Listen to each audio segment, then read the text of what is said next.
الحمد لله حمدا كثيرا طيبا مباركا فيه، والصلاة والسلام على سيد الأنبياء والمرسلين محمد وعلى آله وأصحابه أجمعين. أما بعد، د جنت باره کې به دومره ووایو. محمد رسول الله فرمایي صلی الله علیه وسلم، داسې نعمتونه دي په دې جنت کې لا عین رأت، چې نه سترګو لیدلې دي، ولا اذن، نه دغه شان غوږونه اورېدلي دي، او نه د انسان په زړه د هغې تصور شوی دی. ته اوس سوچ کوه په دې حدیث کې.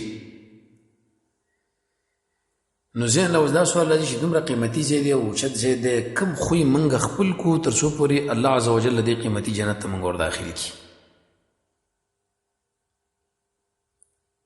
شیخ الاسلام ابن تیمیه رحمه الله فرمایي چې د رب العالمین په انعاماتو کې اساسي بنیادي لوی نعمت چې د قرآن او سنت. او زموږ یو ملګری مو د شینوارو حاجي صاحب مل خان الله دې وبخي،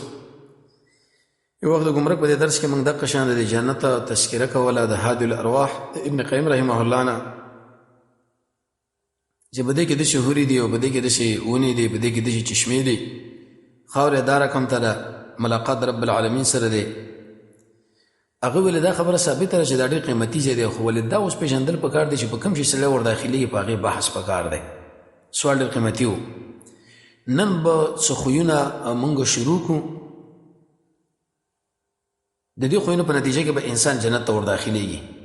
او هغه هم د محمد رسول الله صلی الله علیه وسلم د احادیثو نه. حدیث کې راځي په روایت د سهل بن سعد رضی الله تعالی عنه، دا فرمایي چې رسول الله صلی الله علیه وسلم فرمایلی دی: من هغه چا چې ذمواري مال راکړه د هغه اندام چې د دواړو ژامو مابین کې دی، چې ژبه ده، او د دواړو پښو مابین کې دی، چې خاص اندام دی، زه دې انسان له د جنت ذموار یم. څه مطلب؟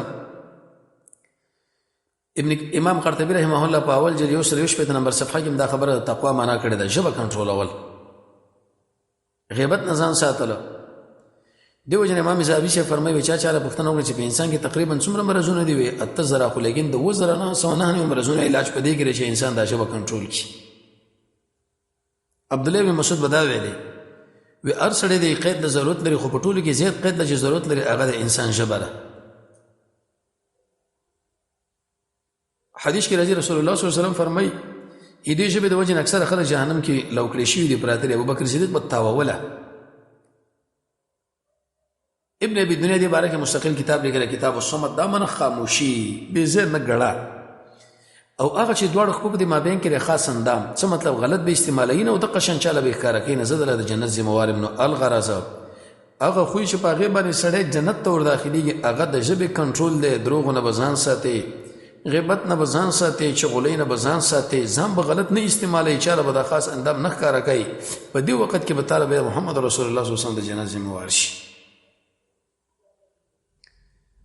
دویم بل حدیث کې راځي په روایت د عبدالله بن عمر باندې دا فرمایي چې رسول الله صلی الله علیه وسلم فرمایلی دي: څوک چې چپ پاتې شو نجات د نجات مند کو. منهاج القاصدین کې واجب خبره کړې ده. یو سړي ډېره خبره کوله، جانب مقابل ورته ویل چې اشنا غوږونه دي سودي وي، دوا وي خوله دي سودي وي، وا وی دې په مقصد پوهېږي وی نه، وی مطلب ډېر اوره او کم وایه، ځکه چې خوله دې وره وای نه دې کمه، غوږونه دې دوړي په کار دا چې اورېدل دې زیات شي. بعض خلک دا خبره کوي وي که خبره د سرو زرو ده، خو اورېدلم ګوره دا خاموشیم د الماسو نه دي. عبدالله بن بصر فرمایي رضی الله تعالی عنه چې محمد رسول الله صلی الله علیه وسلم فرمایي، رسول الله صلی الله علیه وسلم فرمایي توبه مبارکي ده په جنت کې ونه ده. حدیث کې راځي یو ونه داسې ده چې سل کله انسان مزل وکړي د یو ونې د څانګې لاندې هغه به قبضه نه کړي. نو توبه یو تفسیر دا دی چې ښه حالات، ښه ژوند، خوشحالۍ د جنت ونې لمن د هغه چا لپاره چې هغه د خپلې ژبې مالک شو، هغه څوک چې د خپل کور هغه له ځای ورکړي وبکا علی خطیئته، او هغه انسان چې هغه په خپل ګناه او جرم باندې وژړل. دا خبره عقبه ابن عامر ته ویلې وه. محمد رسول الله صلی الله علیه وسلم وروسته به راشي. امام ترمذي روایت ذکر کړی دی په نمبر 961 باندې. عقبه ابن عامر فرمایي ما ویل چې یا رسول الله من نجات، دا نجات په څه باندې راځي سړي را؟ و امسک علیک لسانک، دا ژبه په ځان باندې بنده کا بې ځای ګړېږم، ولیساک او زه در کې تار رسد اکوره وبکې را خطیئتک په خپل جرم باندې وشړه. که ژړا نه کوي شکل د ژړا جوړ کړه. انس بن مالک فرمایي چې دا محمد رسول الله صلی الله علیه وسلم لسکرن خادم دی، او په دې لس کالو کې به چېرته ماتې د شین دور دی دا کار دی ولې کړی ولې د نه دی کړی ما دعا وغوښتې وه د عمر مې زیات شو هغه قیاد شو انشاءالله مړ مې کا اولاد مې تقریبا 190 اولادونه الله ورکړي وه 200 او باغ به کال کې 2 کرتې مې ونیولې وې د دریم شي څلورم شي زه تمه ساتم چې رب العالمین به ماله بخښنه وکړي دا فرمایش رسول الله صلی الله علیه وسلم فرمایلی دي 3 شي دي چې د اصل نجات ورکوونکي دي یو د رب العالمین نه یره په پټو ښکارا باندې او طبرانی کې روایت هم دی افضل الايمان ان تعلم ان الله معك حيثما كنت ور ایماندار چې ته دا خبره معلومه کې چې په کوم ځای کې زوم الله عز وجل ما ګوري پټو ښکارا والقصد في الفقر والغنى درمیان روي په فقر او په مالداري کې اول عدل في الغضب والرضا کله چې انسان رضا چې وسړی غوسه دی او د قشن خوشاله دی په ټولو کې د انسان نه کار اخیستل نو الغرض په دې حدیث کې محمد رسول الله صلی الله علیه وسلم د جنت د دخول لپاره 3 اسباب ذکر کړل یو د رب العالمین نه یره د شیره چې صاحب د ځل کې د رب العالمین تعظیم او دغه اثرات پر بدن باندې راکاره شي پټو ښکارا درمیان روي په فقر او غنا کې عدل په غوسه او د قشن رضا کې بل حدیث کې راځي پر روایت ابو هريره سے باندې هغه ابو هريره چې په 3 ترزونه و دا دومره ډیره حدیث دی ولې زری وجه دا چې ما بل کار نه وشي وای د نش طالب العلم ما حافظه وی ولې قوی پیغمبر علیه الصلاه والسلام مطالبه وکړه چې سره صادر شه په دې ورځ مسره صادرو تقریر وکړي شنی پورې میوزه کې وزما د سینې د جره کټه په در لپاره کرامت د پیغمبر علیه الصلاه والسلام لپاره معجزه ده او اره خبره څخه بیانومه چې کله سړي سره علم او بیان نه کوي الله عز وجل بدل لعنت وي ملائک په لعنت وي خلق په لعنت وي 153 حدیث نقل لي دا فرمایي چې ورځ رسول الله صلی الله علیه وسلم ته پوښتنه وکړه شو ان اکثر ما د اکثر هغه سنه چې خلق جنت لور باندې داخلي نو ویل تقوا الله د رب العالمین نه يرو خسته اخلاق الله نه يره د شبه کنټرول د فحشا ځان ساتل چې په کوم شي رب العالمین خپکیږي هغه مکه چې په کوم شي خوشاليږي هغه لمنډه والا عمل چې دوی کوي ریګه چې الله رد نه کې تم ساته چې قبول بشي په ګناه باندې اصرار مکوا ټول مسلمانانو قدر کوي د قران او سنت تاس قانون لا ژوند کوي د سوره بقره ته د ایتونو عمل کې راواله چې په کوم شي باندې څنګه الله خوشي خپکیږي دغه نه ځان ساته د رب العالمین سره محبت کوي د الله د اوامر امتثال کوي د الله د بندگانو سره مینه کوي هغه شي انتخاب او چې ځان لغواړي د توغوت نه ځان ساته د حرام نه ځان ساته ذکر د رب العالمین کوي دنیا شاله وګرځو د محمد رسول الله صلی الله علیه وسلم د سنت په روان شه او کیسه اخلاق مخکې تاسو ویلې چې سړی سره سره لړهمي خطا کوي ته پاله چې سړی در باندې ظلم کوي ته معاف کوا چې سړی حق نه در کوي ته ورکوا ته چې په وځي کې موجودي نو داخله در باندې خوشاله یو کله چې ته لری شي به در باندې خپای ته اخلاق ولای او د محمد رسول الله صلی الله علیه وسلم اخلاق سدي لا خلق دا ګوره په بر دی عائشه به ویل چې کار خلقه القرآن د محمد رسول الله صلی الله علیه وسلم اخلاق قرآن د حدیث کې دوه خبرې ذکر شو د جنت داخله دو تقوا او خسته اخلاق خسته اخلاق بدانی چې بدعتي باندې رد مکوا دا خو مداهنت دی بل حدیث کې راځي پر روایت د ابو امامه رضی الله تعالی عنہ باندې فرمایي چې محمد رسول الله صلی الله علیه وسلم فرمایلی دي ویزه زموارم ببیتن په کور باندې د جنت په هغه ځمکه کې لمن د هغه چا لپاره چې جګړه پری دی اگر کدا حق پرس ولې نه په خپل جګړه کې او د شي کور په من د جنت کې هغه چا لپاره چې دروغ پری دی اگر کدا غب شپ لګون کې ولې نه او په دې کور باندې په اعلی د جنت کې د هغه چا لپاره چې خسته اخلاق د حدیث کې رسول الله صلی الله علیه وسلم څو خبرې ذکر کړې جګړې پرې دی څو خبرې ذکر کړې دروغ پرې دی څو خبرې ذکر کړې اخلاق خسته کوي یو بل حدیث کې راځي پر روایت ابو هريره باندې رسول الله صلی الله علیه وسلم فرمایي هغه فرمایلی چې رب العالمین نه نمونه دي چا چې احصاها دا یاد کړ دخل الجنه جنت ته داخل کې احصا درې معناګانې دي لفظ یاد کا معنا یاد کا وسیله کې رب العالمین له پیش کا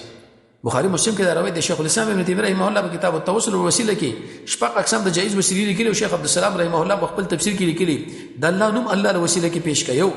د خپل نیک عمل پیش کدوا د مسلمان سړي دعا پیش کدري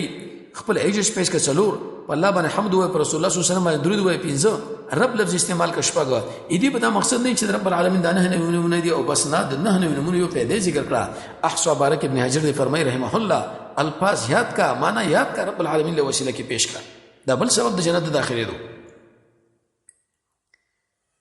حدیث کې راځي بخاری مسلم کې رسول الله صلی الله علیه وسلم فرمایي د عباده ابن صامت نه نقل دی هغه عباده چې اوچت قط والا د محمد رسول الله صلی الله علیه وسلم ملګری او شپږ ویش د خپل قط دا فرمایي چې رسول الله صلی الله علیه وسلم فرمایي چې کوي ورکړه دې خبره چې ان لا اله الا الله وحده لا شريك له نشته حقدار د بندګۍ شوا د الله نه اکی واسي د شریک سره نشته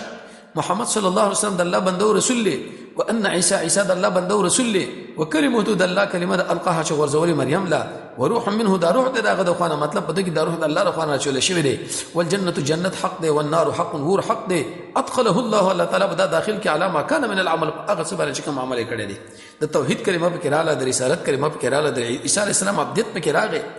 مریم تر رب العالمین یو بندګي د خزانه ده د جنت حقانیت په کراغه د ور حقانیت په کراغه چې دا ټول ثابت دي د سببونه دي چې سره په دې باندې جنت ته ورداخلي کی بل حدیث کې راځي پر روایت ابو هريره سے باندې دا فرمایي چې رسول الله صلی الله علیه وسلم فرمایلی دي کل امتی زما ټول امت به جنت ته داخل شي الا من ابا مگر هغه څوک چې انکار وکړو چا ورته ویل شي یا رسول الله ومن یابا څوک انکار کوي و چا چې زما خبر اومنه داخل الجنه جنت ته داخل شي چا چې زما نه فرمانی وکړه فقط ابدنا انکار وکړو د محمد رسول الله صلی الله علیه وسلم په اتباع کې سل فائدې یو پکې ده الغرض نن موږ هغه اسباب ذکر کړی چې سړی په جنت ته ورداخليږي د ژبې کنټرول او د قشان د خاص اندام کنټرول به زیات نه غړېدل په خپل ژبه باندې قبضه کور کې اوسېدل په خپل ګناه باندې شړل اې دې سره سره رب العالمین په پټو ښکارا کې یرا په فقر او غنا کې درمیان روي په غضب او رضا کې د قشان د عدل نه کار اخستره تقوا د رب العالمین یرا خاصه اخلاق جګړې پر خودل دروغ پر خودل خاصه اخلاق پیدا کول رب العالمین نمونو الفاظ د کول معنا به نظام په یو رب العالمین له وسیله کې پیش کول او کلمات توحید من الشهادت چې الله اله الا الله وحده لا شريك له وان محمدا عبده ورسوله